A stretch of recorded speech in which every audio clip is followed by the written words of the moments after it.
Hi everyone, welcome back again to David's tutorial, and today I will show you or help you how to activate your credit card or Capital One credit card. So this method works with every credit card Capital One you have. There are actually several ways to activate your card. Let's start first with the enroll in online banking. So with this method, you need to have a Capital One online account. In order to enroll in online banking, you should enroll with their website, which is right here. Then press on activate your card. If you press on that, you will redirect to this page right here.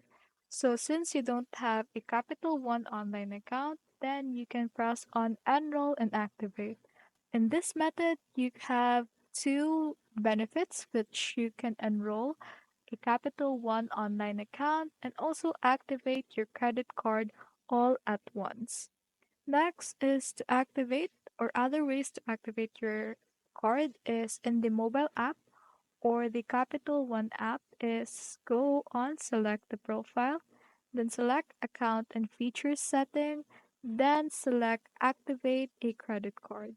So this way is much more easier and not complex as compared to the first one.